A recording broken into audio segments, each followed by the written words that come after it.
સુરતમાં હજીરા ધુલિયા હાઈવે પર 2 ઓવરબ્રિજના લોકાર્પણ દરમિયાન રાહુલ ગાંધીના 2 વખત ગુજરાત પ્રવાસ ઉપર આવતા CR પાટીલે નિવેદન આપતા કહ્યું કે ગુજરાત દરેક માટે આકર્ષણનું કેન્દ્ર છે। જે વ્યક્તિ ઇરાદાપૂર્વક આવી રહ્યો છે તે સફળ થવાનો નથી।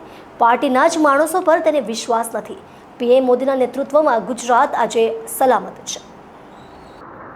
લોકાર્પણ પ્રસંગ બાદ કેન્દ્રીય જળશક્તિ મંત્રીએ રાહુલ ગાંધી પર નિશાન સાધતા કહ્યું હતું કે રાહુલ ગાંધીના નેતૃત્વ પર તેમના પાર્ટીના લોકોને ભરોસો નથી। કોઈ 2 દિવસ આવી જાય તેથી ગુજરાત તેમનું થઈ જશે તેવી કલ્પના જે કરે છે તે સાચું નથી। સાથે તેઓએ કહ્યું હતું કે યમુનાને સાફ કરવા માટે વડાપ્રધાન નરેન્દ્ર મોદીના નેતૃત્વમાં માસ્ટર પ્લાન તૈયાર કરવામાં આવ્યો છે જેથી દિલ્હીના લોકોને યમુના નદીનું સ્વચ્છ પાણી પીવા માટે મળે। કેન્દ્રીય મંત્રી CR પાટીલે રાહુલ ગાંધી પર નિશાન સાધતા કહ્યું હતું કે ગુજરાત એક એવું રાજ્ય છે જ્યાં લોકોને આકર્ષણ થાય, પરંતુ જે વ્યક્તિ ઈરાદા સાથે આવી રહ્યો છે ચોક્કસપણે તે સફળ થશે નહીં। હું તમને કહી શકું જેના નેતૃત્વમાં પાર્ટીના લોકોને વિશ્વાસ નથી ત્યાં ગુજરાત જેવા વિકસિત રાજ્યની અંદર બધી જ પરિસ્થિતિને પારખીને સાહસિક વૃત્તિના લોકો ક્યારેય નબળું નેતૃત્વ પસંદ કરતા નથી। વડાપ્રધાન નરેન્દ્ર મોદીના નેતૃત્વમાં ગુજરાત સલામત છે। વિકાસ 100% નિશ્ચિત છે। ગુજરાતનો વિકાસ માત્ર વડાપ્રધાન નરેન્દ્ર મોદીના નેતૃત્વમાં જ મળશે। આ ગુજરાતના લોકો જાણે છે। આટલા માટે કોઈ 2 દિવસ આવી જાય તેથી ગુજરાત તેમનું થઈ જશે તેવી કલ્પના જે કરે છે તે સાચું નથી। નમસ્કાર।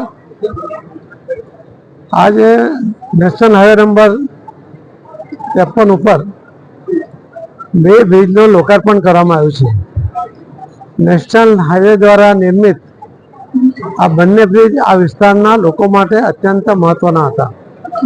માનનીય પ્રધાનમંત્રી શ્રી નરેન્દ્ર મોદી સાહેબના નેતૃત્વમાં આ દેશની અંદર જેટલા પણ આવા બ્લેક પોઈન્ટ છે કે જ્યાં અકસ્માતોની વંજા થતી હોય છે, ઘણા બધા ફેટલ થતા હોય છે, એવી જગ્યાઓને લોકેટ કરીને માનનીય મંત્રી શ્રી નીતિનજી ગડકરીજી દ્વારા અને એમના મંત્રાલય દ્વારા આવા બ્લેક પોઈન્ટ ઉપર તાત્કાલિક બ્રિજ નિર્માણ કરીને અકસ્માતમાંથી આ વિસ્તારને બચાવવા માટેનો જે સફળ પ્રયત્ન થઈ રહ્યો છે એના જ આધારે આજે ધવેણી અને બુડિયા આ બંને બ્રિજ જે નિર્માણ પામ્યા હતા એને આજે અહીં લોકાર્પણ કરવામાં આવ્યા છે।